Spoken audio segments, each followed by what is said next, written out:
So my talk title today is A Greater Life.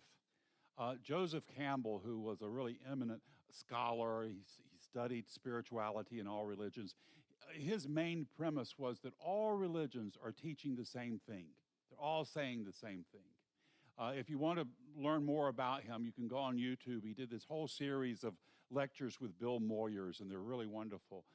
So Joseph Campbell. And this is what he also said. He says, you've got to give up the life you planned in order to have the life that's waiting for you. Christ said something very similar. He said, the person who loses their life shall find it. If you lose your life, you'll find it. Dr. Holmes, the founder of our teaching, he said this statement encapsulated the whole teaching, the whole ministry of Jesus. The understanding that source, God, the universe, is life itself. The universe, God, is life itself. And I say often, God is not loving, God is love. God is not, it didn't create life, God is life. And so we have to be careful when we say we hate life, we're saying we hate God. It's better to say, all right, Spirit, I'm doing my part here. You need to show up something, you need to have something show up that I can fall in love with. Now, most people, when they do that, they'll want something big. They want to be, they want Brad Pitt to come knocking on the door at 9:30 at night. Do you know how much... Do you know how much trouble Brad Pitt would be? Can you imagine the hair care products? We're not even talking about the skin care products he would need. Oh, yeah, for 45 minutes or so, Brad would be nice, but you'd be ready to get rid of him, by the next morning. Yeah. Hopefully.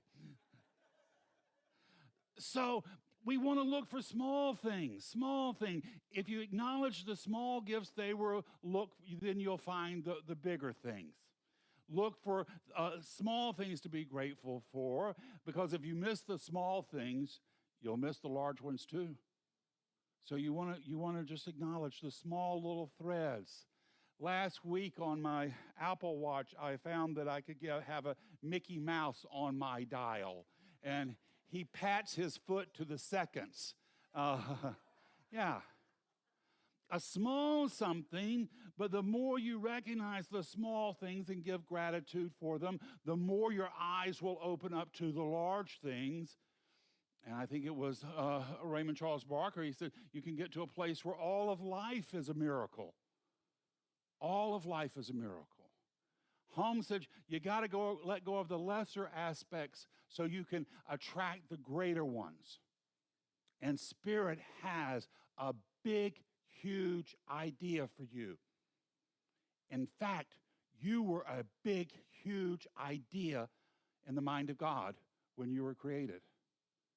Spirit was so enraptured of the idea of you, it thought you into creation.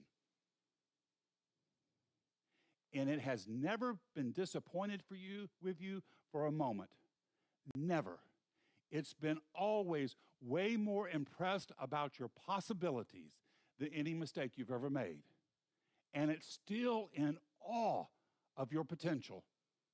And it is wanting to rush resources to you so that you and it can create the blessings in life that you're here to experience. You and creation.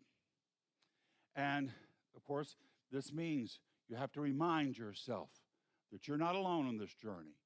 And that even when things don't look like they're working out the way you want them to, that there's a greater knowing. There's a greater gift happening. Our last board meeting that we got together, I was talking to the board, and we were talking about our music program. And I remember when we had Eddie Watkins Jr. here, and if you weren't here, you didn't hear him, he was an amazing guy. Boy, he and I could link up very well together. And then he got a better opportunity. And of course, I was very excited for him to have the better opportunity. He got an opportunity we couldn't match, so I was excited. But at the same time, I was disappointed to see him going and wondering what kind of music program we would be able to pull together. And Mike Lally got to work, and he went out and was, interviewing people, doing research, and soon enough, we've got a music program now that is as good and in a different way, even better maybe. It's better than the idea I had. You see, I thought we would just have one entertainer. Now we have 4 or 5 producing great music. Spirit, yeah. Spirit wanted a variety of music, and that wasn't a concept I had. I had to get out of my own way to let a bigger blessing bloom forth. And this is what we have to do. We've got to release our smaller idea so a greater idea can be born. Now, Christ, when he was talking about losing our lives, he wasn't talking about it in the literal sense, but letting go of the layers of confusion and unhappiness and false perceptions to embrace our spiritual essence, our spiritual truth. And the truth about us is that we've come to life to live well, to experience the glory of God made manifest through our best ideas of how we can bring more love and joy and health and prosperity to ourselves, to each other, and to the world. It's a journey of knowing ourselves as God knows us. Because it seems like for me, I've been trying to talk God out of my best ideas for me. And this happens all through Scripture. When Moses first was talking to the burning bush says, "Go to Pharaoh, tell Pharaoh, let my people go." And Moses argues with the burning bush. "No, I don't want to do it. I can't talk. I'm too shy. Send somebody else." God, "No, you're the one." Spirit may be telling you, you're the one to have abundant health. Don't argue with God. Spirit may be telling you're the one to open up the next big business adventure. Don't argue with God. Spirit may be telling you're the one to have amazing love in your life. Give up arguing. Activate the power of yes in your life. Say, "Yes, I'm ready for it." All right, Spirit, show me, awe me, lift me up with wonder and with grace. I want to be amazed at how much I'm loved. And this is what we can do when we let go of that confusion and negativity and self-doubt. It's a challenge to affirm peace when we're in the middle of chaos. It's to affirm abundance when we have scarcity. But Dr. Holmes says that losing our lives means letting go of the false perceptions, trading the unreal for the real, trading the lies for the truth. Because it is a lie that you've come to life to live in lack and limitation. It's a lie that you're here to live without love. It's a lie that you're here to not experience all the goodness Spirit has in mind for you. To find our happiness, we've got to let go of every trace of unhappiness in our thinking, every negativity in our thinking. It reminds me of in Jewish households when they prepare for Passover at some point, because they have to clean out every bit of leaven in the household so the bread will remain flat. And so they scrub down the cabinets, and in tradition, the rabbi will come with a feather to see if he can find one little gram of leaven. Now, if you show up at my house with a feather looking in my cabinets, you're going to get a sponge and a spray of Clorox. You're going to get in there and do some work. Yeah. But releasing that negativity is what we're called to do. And if we can't do it, because sometimes we're human, at least not give it energy. At least not give it energy. It's okay to catch yourself in a negative frame of mind from time to time, but don't indulge in it. Don't brew yourself a cup of black coffee and light a cigarette. Let it go. Purposely bring in a positive. And if you can't do it for yourself, call a practitioner. We have those around here who can train to give you a better idea and get a positive knowing for yourself. If we're seeking a closer walk with Spirit, we need to stop running with the devil. If we aspire to live in the kingdom of heaven, we've got to let go of the idea of hell, except for our relatives and certain politicians.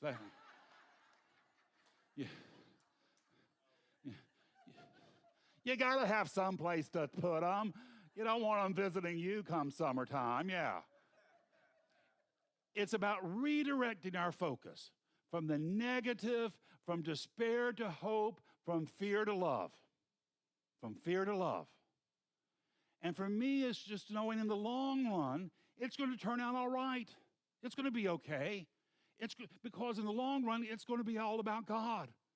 So in the long run, we're all going to get there. Dr. Holmes says, no, not one of us shall be missing. And so if a situation isn't good, God isn't done with it yet. I love the movie, the Best Exotic Marigold Hotel. Remember it came out a couple years ago? And the chief clerk, the young guy who owned the hotel, he said, if everything's not okay in the end, then it's not the end yet. Yeah, it's because in the end, it's going to be okay. Spirit's still working on it. I met with my prayer partner last week. You know, we've been doing prayers for each other for probably 20 years now. And she gave me a book that is kind of funny. This book has followed me almost all of my working life. When I was a speech writer and a press secretary on a Capitol Hill, an editor of a little small newspaper in Georgia had sent it to me. And he had written, he said, I thought of you. I want to send this book to you. And it was very strange. I had no relationship with this guy at all. I didn't talk to him, or I may have met him briefly, but I guess he was reading the stuff that I was sending out. I was convinced no one was, but I guess somebody was. And it caused him to buy this book to send to me. And it's Robert Fulghum's Everything I Really Need to Know I Learned in Kindergarten. And it's a delightful book. And my prayer partner, Bev, she had found it at a used bookstore, and she had gifted it to me. And so I was really pleased. It was like meeting an old friend again. And I was flipping through it, and one of the favorite stories I have was when Robert was a minister. He was a Unitarian minister in close to Seattle, I think. And he said he was out grocery shopping one day. He says he turns the corner, and he says he just comes on a scene of total chaos. A young member of his church, a young guy, is with his little 3-year-old boy. The little boy has knocked over a can. Remember those tall displays of tomato sauce? Has knocked over this huge display. Cans are everywhere. The dad has yelled at the little 3-year-old. The 3-year-old now is so upset because dad has yelled at him that he's dissolved in tears and just hysterics. Dad is trying to placate the little 3-year-old, and before he can, the little guy just throws up on everything. Robert says he turned the corner and went back in the other direction. Yeah. Now, fast forward 30 years. Robert's out at Thanksgiving time. He's going to the grocery store again. He hadn't left the neighborhood. He comes up on a 4-way stop. He sees 2 guys running. One guy is really fit in the prime of his physicality. The other one is an older guy. And he realizes it's the little 3-year-old boy, now 33 years old and is full strength. The dad is the older guy. And he says, as they're approaching the stop, he notices that the young man looks at his car, judges, is he going to stop? Is it going to be safe? He's ready to hold out, to keep the dad back in safety. What was a catastrophe had now become this really thing of love. Love.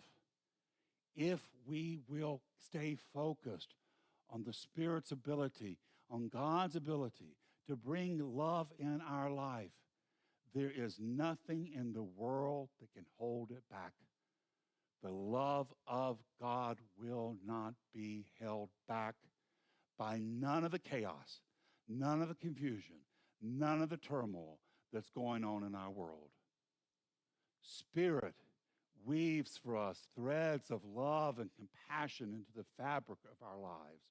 And if we're open to this power, it will create a divine path of manifesting and cultivating a mindset infused with love.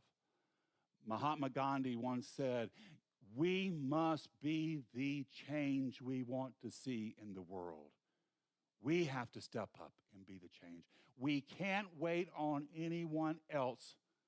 We've been doing that long enough. We've got to step up and realize we're the answer for the challenges the world is facing.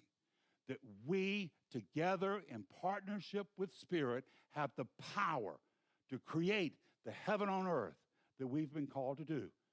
It's ours to do, and we can do it. To be the change agent that's needed and necessary now. And to know that we're not alone, that we've got a power with us that we can direct through our thoughts and our energies that can shape reality and invite the divine into our experience. And to embrace the perspective that Spirit is active in our lives, that we're co-creators with the love of God to reforming the world anew. Mother Teresa said, spread love wherever you go. She says, never let somebody you interact with you not leave without feeling encouraged, a little bit inspired. And sometimes it's just about recognizing them as a human being. I'm sure you've seen the video of the homeless man. And one of the things he said is, he says, people treat me as if I don't have a name. They won't look at me in the eye. Sometimes it's just about recognizing a person as a human being. Through our loving actions and compassionate thoughts, we can transform our lives, touch the lives of others, and create a ripple effect of possibilities and grace. The whole world will feel it, the whole world. By consciously focusing our thoughts, we can align ourselves with our divine essence. Rumi says, our task is not to seek love. Our task is to break down the barriers within ourselves that keeps love from flowing. We can become founts of Spirit's love right where we are. And when we do that, we're not going to have to worry about what's going on in the world. We're going to become beacons of God's love, of God's compassion and kindness through us. And we can do it by choosing love over fear, kindness over judgment, compassion over indifference. We create a sacred space. And that's what we've done for ourselves here today. And the world's going to be better for it. The Dalai Lama says, be kind whenever possible. And it's always possible. That kindness begins within ourselves and our own hearts to ourselves.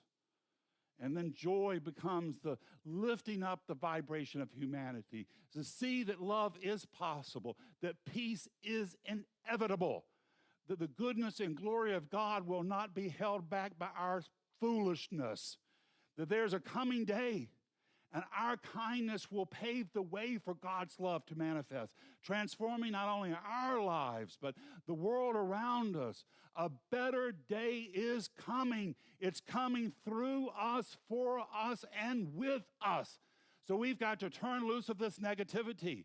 It's not to hold ourselves off into a closet. We've got to be out in the world. But to say this might be the reality, but it's not the truth of me. This turmoil that's going around in the world, this is not the truth for me. The truth is I'm a child of God. The truth is I've come to live in love and joy and prosperity. The truth is I surround myself with loving and supportive people. The truth is my heart and souls are beacons of God's love and compassion and kindness, and we're making a difference in the world. This is the truth in your life this morning. This is the truth in mine, and so it is. Thank you.